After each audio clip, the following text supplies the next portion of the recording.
Hello, this is our third chapter in our ongoing series about the situation in Syria. I need to tell you that I'm very encouraged and very happy, I should say, about the fact that there is growing interest in this series, as I can judge by the comments which I get, by the reactions, by the questions. I always like to have questions from people who watch and listen, because it shows to me that people are interested, and the questions that they ask me also allow me to plan always the future, the next chapters. So one of the points that I would like to make here before we get into the specifics of what I would like to discuss today is the fact that some people are asking me why isn't this series mostly focused on the immediate events in Syria and what will happen tomorrow or next week or next month? And my answer to that is that this is not going to be another news flash. For that, you don't need me. You have CNN, or you have Fox, or you have Al Jazeera, or Al Arabiya, or Israeli television, or what's left of Syrian television, or Turkish television, TRT. The reason that I say it is that throughout my teaching career, my academic career, which has lasted for over 4 decades, I've always tried to get into the problems of today by giving better, more profound, bigger historic context and background, and then combine it with the current situation rather than jumping or delving immediately into the news of last hour or the last 2 hours or the last day. So now we can go back to where we ended last time, and this was about the role of Turkey. I can tell you that when we talk today about the role of Turkey, we are specifically focusing attention on Turkish interest with regard to the Kurdish issue. As we know, there are over 2 million Kurds living in Syria, mostly in the northeastern part of Syria, along the borders with Iraq and Turkey. We shall talk more about the Kurds in another chapter of this series. But when we come to the Turkish interest, we have to make it clear that it is not just the Kurdish situation. Today, as opposed to the past, well, I'll explain what I mean by this. Today, when you look at Turkish policy, there's no question that under the leadership of the AK party and President Erdogan, Tayyip Erdogan, formerly Prime Minister, now President, basically the ruler, the strong man of Turkey, there is a sense in which Turkey is trying to get the leadership of the Sunni world. And that also shows itself in its attitude towards the Arab-Israeli conflict, or what's left of it, this Palestinian-Israeli conflict. And in doing so, the Turks are basically putting themselves on a future potential and already in a way actual collision course with some Arab Sunni states, for example, Saudi Arabia and the other Gulf countries, and potentially also, we'll come to that as well later, with Iran, which puts itself as head of the Shi'i axis against Israel, or the attempt to create a Shi'i axis that will allow Iran to become hegemonic in the Middle East, also by using this conflict between the Arabs in Israel, or what's left of it, or rather what is becoming clearer now, an Islamic conflict with Israel, because both Turkey and Iran, what is their interest to be in a conflict with Israel other than the religious aspect? They don't have a border with Israel. Iranians and Turks have never had historic conflict with Jews, with Israel, other than the fact that they try to pose themselves as leaders of the parallel camps in the Islamic world. But the Turks, in the past, when they looked at Syria in the 1950s and 60s as a country that was a linchpin or a stronghold of anti-Western influence in the Middle East at the time when Turkey was a very loyal, as opposed to now, member of NATO. So the Turks were one of the founders of the so-called Baghdad Pact of the 1950s, which was supposed to create a pro-Western alliance of countries in the Middle East without Israel, of course, at that time. And Syria was on the other side. The Turkish interest in Syria with regard to the Kurds is more an issue of the last 40 or so years, 60s, 1970s and onwards, when the Kurdish problem was aroused again in Turkey itself. Well, because there were times, say, from the late 1930s, after the putting down of the last Kurdish revolt of 1937 until the early 1970s or late 1960s, when the Kurdish problem in Turkey was not as big as it has become later on. And once it has become a big problem, it has become a problem for Turkey with Iraq on the one hand and with Syria on the other end, which became a huge issue in the relationships between Turkey and Syria in the 1980s and 1990s, leading all the way to the big crisis of 1998 when the Turkish army was concentrated on the borders of Syria.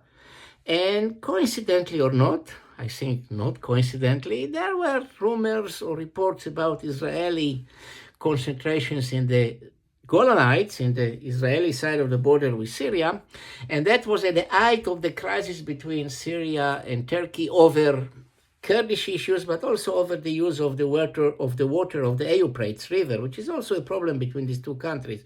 I'll not dwell upon this problem necessarily in this chapter or later, but it was a problem. It still is, by the way, a problem. And when the Turkish army was on one side of the border with Syria and Hafez al-Assad couldn't be sure about what will happen with Israel, he sent one of his generals to the Turkish border town of Adana and basically signed a submission agreement with the Turks and allowed, it's not a nice word, he basically betrayed the leader of the Kurdish PKK, this anti-Turkish terror organization that is mostly based in Turkey itself, but also in Iraq, and to an extent was in Syria at that time. He betrayed the leader of this group, Abdallah Öcalan, that was a guest of the Syrian regime. And the Turks put their hands on him, and since then he's been in Turkish jail, And since then, the question of the Kurds has become a very significant problem, or the most dominant one in the relationship between Turkey and Syria, but not always. So as I said before, the reason, the rationale of Turkish policy in Syria is, of course, about the fact that there are Syrian refugees in Turkey and they would like them to come back to Syria. There are Alawis in Turkey. We talked about that in the last chapter. And, of course, the Kurdish issue, there's also the water problems, and there is also the question of the overall role of Turkey as a country striving to assume leadership of the Sunni Muslim world. Some people call it neo-Ottomanism. Yes, there is an element of neo-Ottomanism here, but it's an issue that should be dealt with more extensively and not part of the scope of this particular series. And then, of course, it brings me to the question of whether it's not also part of the Turkish attempt to post themselves as the number one challenge or the number one country that stands up to Israel. And now when there is Turkish influence in Syria through the HTS, this Hayat Tahrir al-Sham, this organization led by Julani, that is now in control at least of Damascus, isn't it the case that now Turkey is going to become closer to the Israeli border and therefore enabling Erdogan to make good in actions on the ground of his policies of being so much anti-Israel? That's a good question to ask. I'll just say to you, look, it has to be dealt with separately, and I will deal with it separately in this series. I will. When I come more to the question of how Syria has become the playground, a term that I used in some of my articles about Syria, the playground of competing powers in the Middle East and even in the world, if you look at also the role of Russia. Obviously, from an Israeli perspective, one should not feel comfortable thinking that Turkey is going to become such a major power in the future Syria. So as I said before, I'm not going to turn this series into a futuristic affair of predicting what is going to happen in absolute terms. Definitely the Turks will play a very significant role, but, and I have to make this but, look at what happened with the Iranians when they extended so much influence in Syria to support the Assad regime. And we'll talk again and also about that, of course, in a future chapter of this series. The Syrians did not like it. The relationships between the Syrians and the Turks, between Arabs and Turks, are not an historic love affair. They're far from it, far from it.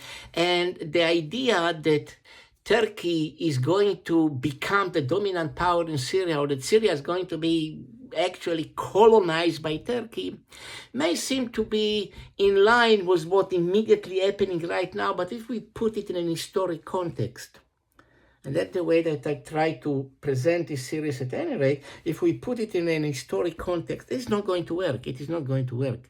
The Syrians are not going to accept Turkish domination as much as they did not accept Iranian domination. And there are already all kinds of reports which one can debate whether they're so precise, authentic, and genuine about all kinds of secret connections between the Assad regime via Russian mediation with Israel, enabling Israel to attack Iranian targets in Syria because of this Syrian hostility to the Iranian influence. Look, this is, of course, something that we still don't know more details about, even though there are so many rumors being spread mostly in Arab networks. It's part of the overall muammara, the conspiracy theories that almost everybody in the Middle East asks today about what exactly happened in Syria. But coming back to Turkey, the Turks definitely are going to play a role. There are already visits of senior Turks in Syria. But, and this is a big but, they still have, and they will have to pay major attention to what's going on to happen with the Kurds. The Kurdish problem in Syria is not going to disappear just like that. And as much as there are reports now about certain changes on the ground whereby Kurdish forces were moving out of some of their earlier positions back to more specific Kurdish territories rather than being in virtual control of Deir ez-Zor, which is not a Kurdish town, not at all, I would say to you, look, that will create complications to Turkey also with the US. Not also, but with possibly the US, because the US definitely has an interest in maintaining some kind of Kurdish virtual self-rule or autonomy in Syria. The challenge for the Americans will have to be how to accommodate it with the Turkish suspicions. That is something else. And of course, with whatever will be, after some time, maybe a long time, a real effective central government in Damascus. The Turks and the Kurds are continuing to be enemies. Let's use the word. It may not be a nice word, but this is what it is. The Kurds of northeastern Syria are not going to give up on their virtual self-rule and autonomy. And I think that what they really want to see happening is some kind of a similarity to what happens with the Kurdish enclave in northern Iraq, whereby the Kurds are having a large measure of self-rule, of autonomy within the Iraqi state. Even though they wanted at some point in time, a few years ago, to go independent. There was a referendum, and we know what happened then. At that time, President Trump, 2017, did not help the Kurds as he was supposed to and as was promised to them. But I have a sense that this time the Kurds of Syria could enjoy some kind of an American umbrella. That is to say, the Turks will have to take this factor into account. They will have to take this factor into account. That in itself is another indication showing to you that talks about Syria is becoming like Turkified, under Turkish domination, too premature. What we've learned from the experience about Syria is, and the Middle East in general, is that we should not run or jump into these dramatic, almost apocalyptic predictions only because we think that usually bad things are happening in the Middle East. Well, so we are approaching the weekend, and this will be the last chapter for this week. So as we say in Hebrew, Shabbat Shalom. As we say in Arabic, Juba Mubarak, and have a nice weekend. We shall meet again on Monday for another chapter in our series. And until then, let's hope for peaceful days for each one of you individually, but for the Syrian people collectively. They really deserve it. Thank you very much.